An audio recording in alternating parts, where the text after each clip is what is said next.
รีวิวโซนพักโซนขัวอยู่ในเหือนพ่อแม่พี่น้องเนาะปลูกไว้พอได้กินบ่ได้ซื้อหมู่เนาะซื้อหมู่กับราคามันสูง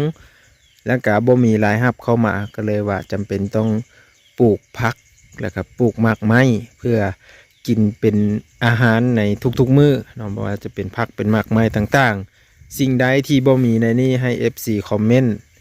มาได้เลยเด้อพ่อแม่พี่น้องเนาะ สวัสดีครับสบายดีพี่น้องเนาะเมื่อนี้ก็สิมาเบิ้งอ่าคนลาวที่อยู่ในลาวเนาะอยู่ในชนบทพ่อแม่พี่น้องเอ้ยเนาะก็คือผู้ค้าเองนี่แหละบ้างเนาะเมื่อนี้ก็เลยว่าสิพาเข้ามาโซนเนาะมาเบิ้งเครื่องปลูกของพังนี่แหละบางที FC มักเนาะมักในการปลูกพังหรือว่าอยากแนะนำเนาะแนะนำบ้างว่าบ้างคนปลูกอันนี้เด้อเนาะก็คอมเมนต์มาได้พ่อแม่พี่น้องเนาะบางทีบ้างก็ยังปลูกว่าทันเต็มที่เนาะตัวนี้ก็ได้เอ้าเดี๋ยวมาเบิ้งนำกันพ่อแม่พี่น้องเนาะอันนี้ก็จะเป็นต้นมะเขือพวงเนาะบ้านบ้างจะเอิ้นว่ามักแห้งเนาะมักแห้งอันนี้จะเป็นมักเพชรนี่ตัวนี้เห็นบ่มักเพชรบ้างก็เริ่มออกดอกมาอีกแล้วเนาะบ้างก็บางมือก็ฮดบางมือก็บ่ได้ฮดบ้างก็ได้พี่น้องเอ้ยหลายเวียกอยู่เนาะมื้อนี้ก็คือคุณแม่เพิ่นกะบอยู่เนาะไปขายเครื่องอยู่งานดองได้พี่น้องเนาะไปขายเครื่องอยู่งานดองบ้างหาคนลายอยู่แต่ว่าน้องกับไปเฮ็ดเวียกแล้วไปหาเงินแล้วพี่น้องเนาะก็อยู่แต่บ้างกับแม่เนาะเอ้าบ้างมียังแน่เนาะอยู่ในสวนพักอยู่ในสวนขั่วเนาะตัวนี้บ้างจะมาให้เบิ้งเลย FC ทุกคนก็คือตัวนี้จะเป็นหอมเสริมเนาะหรือว่าหอมลาบเนาะอยู่พี่น้องฟังถ่ายเอิ้นคือกันบ่นี่หอมลาบหอมเสริมเนาะบางคนเอิ้นหอมเสริมเอิ้นหอมลาบอันนี้จะเป็นผักโบเด้อตัวนี้ผักบัวแบ้งเขาเอิ้นผักบัวเวียดแล้วก็มีกกบักต้องน้ำเนาะกกบักต้องก็มีตัวนี้จะเป็นกกมังแห้งนี่เห็นป่ะนี่กำลังจะให้เบิ่งกกมังแห้งทุกคนนี่มันกำลังออกดอกเนาะเพราะว่าฮดมันตลอดทุกคนฮดมันตลอดเลยให้มันออกดอกออกมากตัวนี้คือกอไม้บ่งที่บะบางอยากได้เนาะหลายปีแล้วแหละแต่ว่าบะบางเอามากาเธอได้มีแต่ตายมาทุกคนเห็นบ่บะบางเอามามือแรกบะบางก็แช่น้ำเนาะบ่ฮู้ว่าถึกวิธีบ่ตัวนี้ FC ซอยแนะนำแน่เนาะบะบางเอามาแช่น้ำปุ๊บมือที่สองบะบางเอามาลงดินนี่ลงดินแล้วก็ฮดน้ำแบบนี้เลยบ่ฮู้ว่ามันสิหยังบ่แต่ว่าเป็นต้นน้อยเลยทุกคนเนาะเบิ่งแน่บักเพชรนี่ จนบ่ฮู้ว่ามีบักเพชรพุ่นแหละก่อนมันเขียวทุกคนเห็นเนาะนี่ก่อนมันเขียวบางทีมันแกะแห้วไปเลยได้นี่ทุกคนเนาะมันบางทีมันกระดอกไปเลยดอกมุ่นมาเลยแล้วก็มีอีกอย่างแน่เนาะเบิ่งเดี๋ยวบางๆจะมาให้เบิ่งครั้งนี้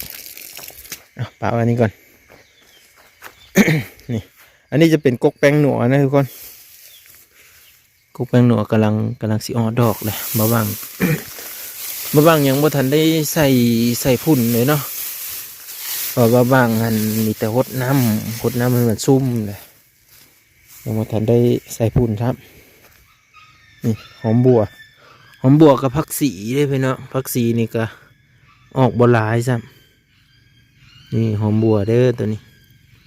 ผักสวนขัวกับบ่หลายปานใดดอกทุกคนมียังอีกแน่มีสลัดนะทุกคนบอนอื่นนะเพิ่นกินเมื่อแล้วสลัดนะตั้งเฮานะฮะก็ปลูกเนาะปลูกยังบ่ทันได้ติดกะบางอันมันก็ตายบ่บางต้นนี่มันตายเนาะก็แบบว่าบ่ฮู้ว่าเกิดนำอีหยังได้มันยังตายนี่ฮะก็ปลูกพร้อมกันหมดนี่ตัวแคมๆนี่แหละแม่เพิ่นนะเอาผักกาดมาเสิร์ฟทุกคนเอาผักกาดมาใส่ออมเลยเนาะเพื่อฮดผักสลัดเลยให้มันถึกผักกาดไปนำตัวที่บ่ได้ปลูกนี่ก็คือผักขมเกิดเองเลยตัวนี้ก็มีมะเพชรนำตัวน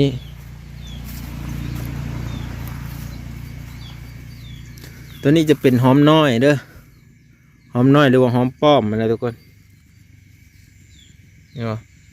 ตัวนี้คือใส่พุ่นเรียบร้อยหมาแล้วนี่พุ่นจูดนะบ่บางใส่เป็นพุ่นจูดอันบ่บางแปลกอยู่อย่างหนึ่งพี่น้องนี่บ่แปลกเฮ็ดจังได้คือว่าอันนั้นแปลกแล้วแต่ว่าหดน้ำไปแต่ละมือมาสังเกตเบิ่งกบกทั่วอีหยังบ่แตกออกอยู่กับเงามันนี่ก็มีนี่แตกออกนี่แตกงาออกมาบ่อยู่เทิงนี่คือบ่มีบ่บางก็ยังแปลกอยู่เทิงบ่แห้วแห้งเขาเลยมาเป็นอยู่ในเงานี่ก็เป็นแต่แถวนี่แล้วเนี่ยแถวนี่นะออกก้อนหมู่เลย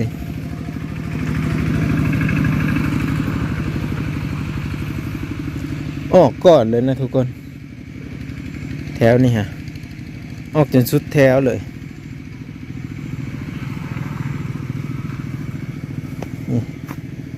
1 แถว 2 แถว 3 แถวบ้าบ้างปลูก3 แถวทุกคนตอนมันเป็นมากนะบ้าบ้างก็ได้รีวิวไปแล้วเนาะแต่ก็ได้กินมดเลยแหละมดสุดเลยนี่มดสุดหมดแล้วคือบัดนี้แหละมันออกมาไหมทุกคนบัดนี้เริ่มกระจอดอกออกมาอีกแล้วเนาะเริ่มสิออกดอกเป็นสุดที่2บัดนี้เนาะบ่ฮู้ว่ามันสิออกให้เรากินบ่สุดที่2นี่แต่ว่าเพี้ยนี่โคตรร้ายเลยทุกคนกำจัดฉีดยาบันไดก็บ่แพ้มันฉีดแล้วก็กลับมาอีกนี่เห็นบ่เอาบางหากระฉีดประมาณได้ทิศหนึ่งมาบัดนี้มาจับอีกแล้วนี่จับอีกแล้ว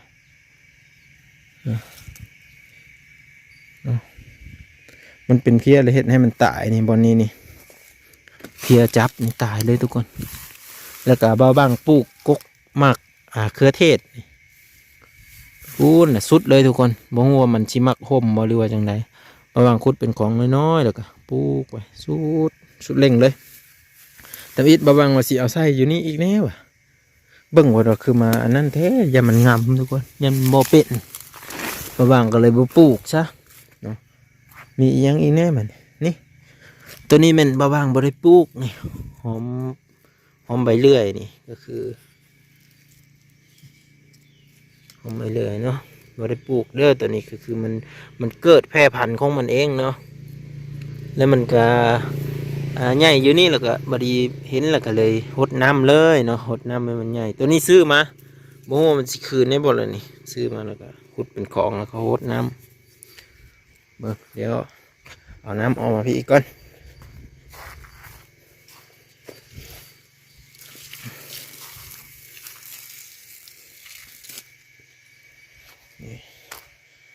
ตัวนี้ที่มาว่างปลูกอย่างนี้อันนี้กับผักบัวคือกันได้ตัวนี้ด้วยจะเป็นผักบัวนี่ผักบัวคือกันทุกคนตัวนั้นก็จะเป็นสลัดแล้วก็ผักกาดพร้อมผักกาดใหญ่หรือผักกาดน้อยและตัวนี้ก็ได้ยังบ่แน่ใจอยู่เพราะว่าซื้อมาแม่ว่าให้เอาผักกาดใหญ่เด้อผักกาดทีเด็ดเอาดอกมันมานึ่งมาซุปกินนะเอามาปลูกแล้วตัวนี้จะเป็นมะเขือที่มันเป็นตัวผู้บักหุ่งที่มันเป็นตัวผู้ทุกคนเห็นอยู่ในคลิปเห็นอยู่ในคลิปเขาว่าให้ตัดเด้อสันตัดแล้วมันจะเป็นตัวแม่ว่ะจักสิเป็นตัวแม่แนวเลยแล้วนี่ก็ลายนะออกมา3 ง่าเลยทุกคน3-4 ง่าเลยง่าที่4กันน้อยๆออกมาโอ้โหมันสิเป็นบ่เลยบ่ได้ซ้อมบ่ได้อันนี้เลย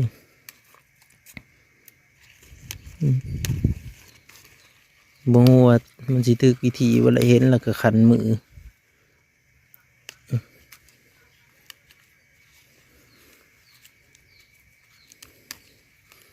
มันเป็นกระปูดแล้วมันก็บ่จักงามปานใดนะทุกคนตัวนี้ก็ตัดคือกันตัวนี้ก็น่าจะเป็นตัวผู้แล้วก็ตัดตัวนี้ก็แล้วก็เห็นว่าโหคาตะไคร้นี่มีเนาะมักเพชรมีผักบัวหอมน้อยมีเนาะแต่ว่าบ่หลายทุกคนเนาะเหตุผลก็คือมันยักงามแล้วมันบ่งามเนาะกะปลูกพอบ่ได้ซื้อหมู่เนาะอันนี้ก็คือตัวกินในประจำวันนั่นแหละเก็บไปใส่แจ่วใส่จุเนาะมันหลายกะเป็นสินค้าก็คือบักทั่วได้ขายเทื่อนึงเนาะให้แม่เก็บไปขายได้อยู่10,000ก็โอ้ยเต็มกำบักใหญ่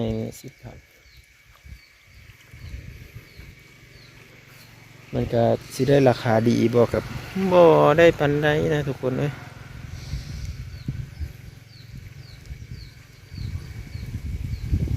มื้อนี้ก็เริ่มอากาศลมแล้วอีแม่เพิ่นไปขายนะไปขายบุญไปขายดอก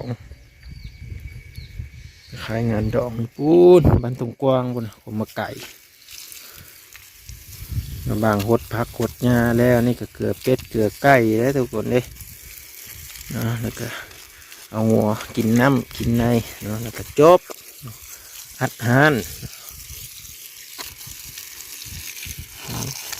เราจึงไปต่อกันเนาะว่าเบาบางมีเป็ดมีไก่หลายบ่เนาะเป็ดเบาบางบ่หรือเป็ดไผ่มาติดตามเมื่อนำกันดีเด้อพี่น้องเด้อตัวนี้น้ำหดตัวนี้น้ำเจ้ามันเป็นจนได้จะมาพากันตายอันนี้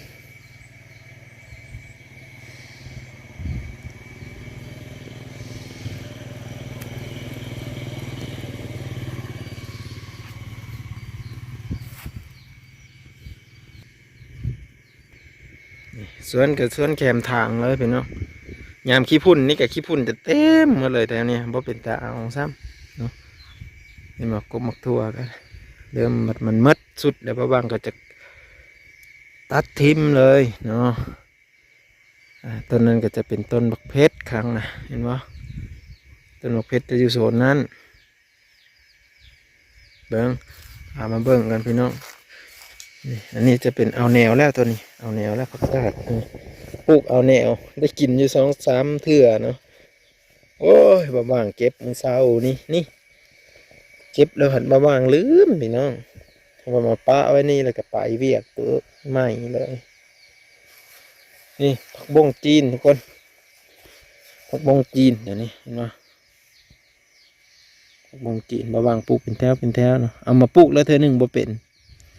บางซื้อมาอีก20 บาทดีมาปลูกลงอีกนะบัดนี้เห็นบัดนี้เนาะเห็นออกมาแล้วแต่เก่าบางจะปลูกนี่นะนึงแล้วก็นั่นนะนึงแล้วก็ลงไปพูนพอได้ขายอยู่ตัวนี้แต่ว่าเนื้อที่มันแคบเองทุกคนเนาะเนื้อที่แคบสุดเดี๋ยวนั้นนี่ฮะมัดแล้วเนาะแถวนี้ก็จะเป็นต้นมะเพชรนะบ่มีอยู่วางนี่วางหนึ่งตัวนี้ก็จะเป็นวางอยู่ก็ยันซับต้นมะเพชรตายต้นบักฮุงเนาะคลิปหน้าได้พี่น้องได้คลิปหน้ามาต่อกันไหมคลิปนี้สบายดีสวัสดีเบิร์ทุกคนเนาะใครมีคอมเมนต์กันได้ก็คอมเมนต์มาได้เพื่อให้เบาบางมีแนวคิดดีๆเนาะแล้วก็เพื่อจะเอามาปลูกเนาะอยู่ในสวนแห่งนี้เพื่อจะเอามากินในชีวิตประจำวันเนาะหรือว่าขายเป็นสินค้าแนะนำมาได้ด้วยพี่น้องเด้อ